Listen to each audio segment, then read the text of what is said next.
Hi friends, welcome to my channel.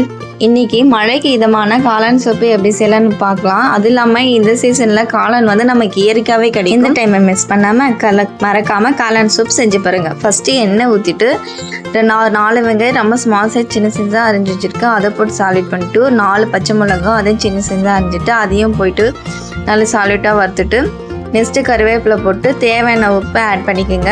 இஞ்சி பூண்டு வந்து 2 ஸ்பூன் போட்டு நல்லா வதக்கிங்க. நல்லா இஞ்சி பூண்டு வதங்கினோடனே ஒரு 4 தக்காளி ரொம்ப சின்ன ஸ்மாலாக, ஏன்னா சூப்புக்குன்றதுனால ரொம்ப குட்டி குட்டியாக அடையணும். அதே நல்லா சால்ட் ஆன அப்புறம் மஞ்சள் தூள் போட்டு காளான் வந்து இப்போ ஒரு 100 கிராம் காளான் தான் எடுத்து வச்சுருக்கோம். அதை ரொம்ப சின்னதாக கட் பண்ணிவிட்டு பசங்களுக்கு தரதுன்னா அவங்க மென்று சாப்பிட கஷ்டமாக தான் இதை மிக்சியில் கூட கொஞ்சம் அரைச்சிக்கலாம். நெக்ஸ்ட்டு தேவையான மிளகாத்தூள் போட்டுக்கோங்க. பெப்பரை நல்லா கலந்து விட்டுடுங்க. இது வந்து நீங்கள் காளான் தான் செய்யணும்னு இல்லை, வெஜிடபிள்ஸ் போட்டு கூட ஈவினிங் டைமில் சில்ட்ரன்ஸ்க்கு எழுதியே செஞ்சு தரலாம். ஸோ தண்ணி வந்து உங்களுக்கு தேவையான அளவு ஊற்றி நாங்கள் 2 ஜக்கு ஊற்றுறோம். நீங்களும் எவ்வளோ வேணுமோ ஊற்றிக்கோங்க. ஏன்னா சூப்பு தாராளமாக இருந்தால் தான், அதெல்லாம் 2 ஜக்கு ஊற்றிக்கிறோம். நீங்கள் அப்புறமா ஊற்றிட்டு ஒரு 15 மினிட்ஸ் வந்தால் போதுமானது. நல்ல காளான் சூப் ரெடிங்க.